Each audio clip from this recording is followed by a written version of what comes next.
Hi there, Zamin for NerdTube. These are my thoughts and spoilers of Rebel Ridge. This film is currently on Netflix, came out on September the 6th, 2024.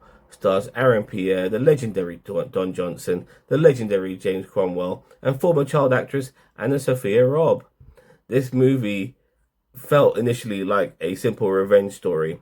Our protagonist, Terry, played by Aaron Pierre, is a man cycling on his bicycle, going to the courthouse to pay bail for his cousin. He has about $30,000 on his possession at this moment in time, but the police hit him with his car because the police are just a bunch of scumbags. Check up on him, either black dude. They immediately just don't like him because they come across as racist cops and take his cash. Now he tries to do things the right way, legally, but it's not happening for our protagonist. And our protagonist also happens to be a Marine with a particular set of skills. So he decides to then take things into his own hands and goes after these corrupt cops. But he also uncovers a conspiracy regarding police corruption, which is bigger than just what's happened to him. Now, initially I thought the film would be kind of, by the numbers, so to speak, of a man getting revenge against corrupt cops. But once this conspiracy part comes into play, it makes the film drag a little bit here and there. And the pacing kind of gets ruined by it. And the film ends up being overly long and unsatisfactory when it comes to the conclusion. I was kind of surprised by the ratings and reviews of this film because they're quite high, 9.5 on Rotten Tomatoes, 7.5 audience score. I'm thinking, wow, like what the hell? Like this must be a good movie when I went into it.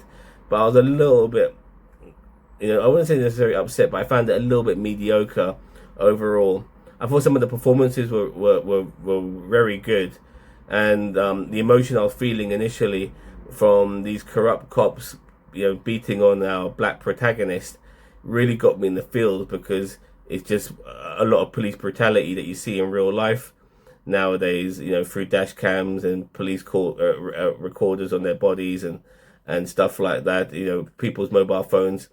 Police corruption is a very common thing. Police violence towards regular people is a very common thing. And so I was feeling all of that watching those scenes. And those scenes happen very early in the film. It kind of gets straight off the mark as soon as this movie begins. So I was kind of surprised how long this film ended up being because it's overly long. It really is. It's such a drag at times, this movie. It pisses me off. And the action scenes, which are very clever, by the way, because we are talking about a man who's going up against cops. And he can't be killing cops because if he does, then he's just as bad as the bad guy. So he has to take out these cops in a way that doesn't result in their death.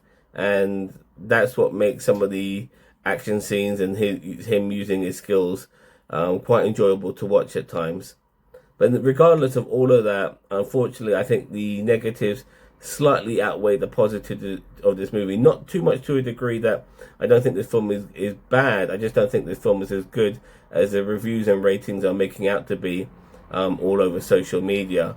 I personally am going to give this film a 6 out of 10.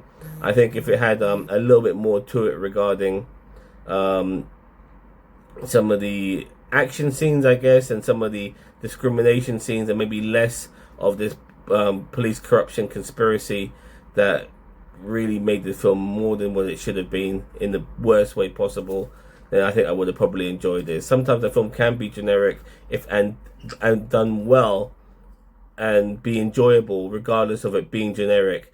Other times a movie like this wants to be more than what it is and ends up just being a bit of a mess. But still, 6 out of 10 is what I like to rate it. It's okay, shot well, acted well, great performances when you got great actors on board.